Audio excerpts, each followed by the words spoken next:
Good afternoon, everyone. Today we will explore how globalization and Western feminism have influenced Muslim women's social status. In many parts of the world, women's rights have improved through education, employment opportunities, and legal protections. However, for Muslim women, these changes often interact with religious traditions, cultural norms, and societal expectations, creating a unique and sometimes controversial landscape. Today's lecture will talk about how globalization has spread feminism ideas and the positive and negative effects of Western feminism on Muslim society, and how feminism women and how Muslim women and communities have responded to these influences. Globalization has transformed communication, education, and activism across the world, allowing feminist ideas to reach Muslim societies in new ways. One of the most powerful tools of globalization is social media. Platforms like Twitter, Instagram, and TikTok have given Muslim women a global voice, helping them advocate for their rights and challenging traditional gender norms. A striking example is the Women to Drive campaign in Saudi Arabia, which gained significant international attention.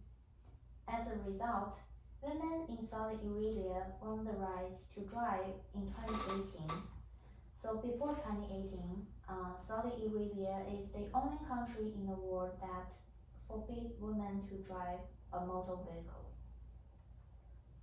International organizations have also played a significant role in advancing gender rights in Muslim society. The CEDAW, which stands for United Nations Convention on the Elimination of All Forms of Discrimination Against Women, has pressured government to implement gender equal policies, with many Muslim majority countries signing the agreement. Notably, all Arab states have ratified the convention. However, enforcement varies, as some governments selectively apply the CEDAW provisions based on religious and cultural considerations. Education is another key driver of change. Increased access to education for Muslim women has led to significant improvement in literacy rate. In the Arab world, the adult female literacy rate rose from 32% in 1978 to 68% in 2021, although the world average increased from 58% to 84% in the same period.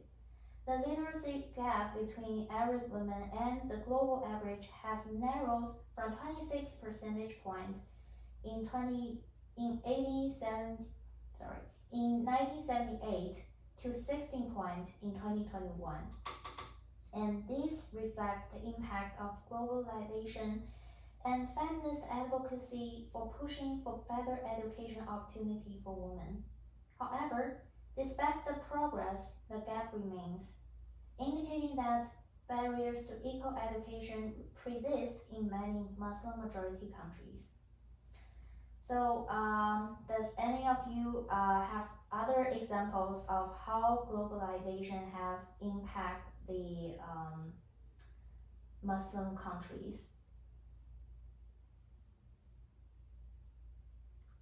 Okay, we'll just move on to the next part.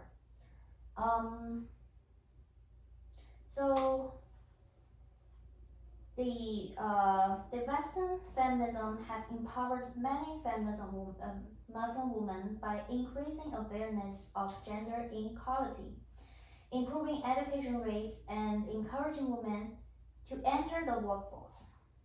More women are now aware of their legal rights, leading to greater advocacy for education, employment, and leadership positions. A prominent example is Malala Yousafzai, She's a Pakistani Muslim activist who won the Nobel Peace Prize at age of 17 for her fight to girls' education rights in Pakistan. And she's also the youngest Nobel Peace Prize winner so far.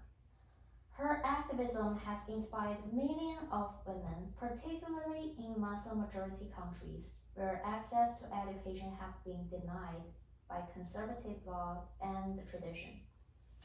The influence of feminism has also led to increased workforce participation, although the gender gap remains wide.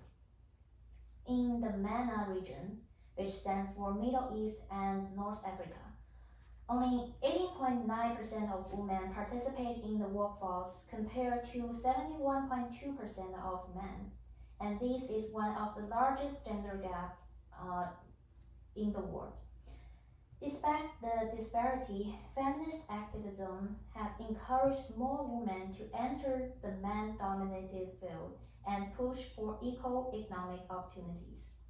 According to the Pew Research Center, the study finds that most U.S. mosques have a dedicated women's group, and roughly three-quarters have activities and programs specifically for women. And on both of these measures, mosques' efforts have grown since 2011. At that point, only 29% of mosques have a women's group, and 7 in 10 have activity or programs specifically for women. Additionally, feminist movements have helped challenging harmful cultural practice, leading to legal reforms in Muslim-majority countries. Tunisia, for example, has abolished forced marriage and grant women equal divorce rights, setting a progressive example for other Muslim nations. Though feminism has benefited many Muslim women, it has also faced criticism and resistance within Muslim society. Many argue that Western feminism imposes values that conflict with Islamic tradition, creating tensions between gender equality and religion identity. One of the most controversial debates surrounding feminism in Muslim community is the issue of hijab. In countries like France, hijabs and other religious covering has been banned in public schools and workforce, which is a movement that some viewed as a victory of secular feminism, but others see as a violation of the religious freedom.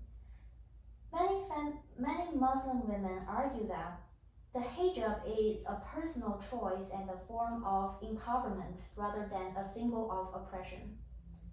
This raised the question of whether Western feminism truly represents all women, or if it sometimes overlooks the culture and religious context that shape different gender norms.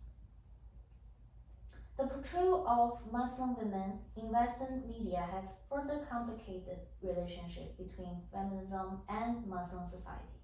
The media often depict the Muslim women as oppressed, reinforcing the narrative that they need to be saved from their culture. This oversimplified perspective ignores the fact that many Muslim women are actively fighting for their rights on their own terms, and by focusing only on oppression, Western feminism sometimes fails to recognize the agency of Muslim women who are creating change from within their own communities. And furthermore, there's backlash from conservative groups that intensify the response to feminist movement. In some cases, government and religious leaders have strengthened the restriction on women's rights as a way to resist Western influence.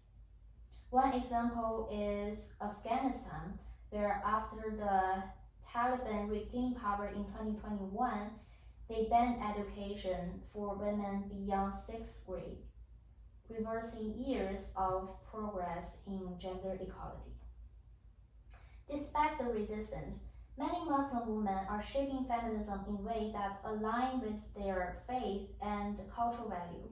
Instead of rejecting feminism altogether, some Muslim women have adopted a hybrid form of feminism that merge Islamic principle with gender equality. These women argue that Islamic itself supports women's empowerment and that gender equality can be pursued within an Islamic framework rather than through Western feminist models. One of the most influential movements in this area is the Mazhab. It is a global Muslim feminist group that promotes gender justice using Islamic teaching. The Mazhab challenged the patriarchal interpretation of religious texts and argued that many gender inequalities stem from cultural traditions rather than the true Islamic principles. Rather than opposing religion, the movement works within religious framework to advocate for women's rights, making it more acceptable for conservative Muslim communities. Legal reforms in some Muslim-majority countries further demonstrate how gender equality can be achieved without abandoning religious identity. Tunisia, Morocco, and Indonesia have implemented progressive gender laws while maintaining Islamic tradition. For example, Tunisia recently introduced legislation granting women equal inheritance rights, a significant departure from the traditional Islamic inheritance law that favored male heirs. These reforms show that it is possible to promote women's rights while respecting culture and religious value, rather than imposing the external ideals. Ultimately, Muslim women are not passive recipients of feminist ideas. They are actively leading change within their own society. From digital activism to legal reforms, they are finding ways to advocate to their rights while staying true to their cultural and religious identity. As we continue discussion on gender equality, it is critical to recognize that feminism does not work the same everywhere.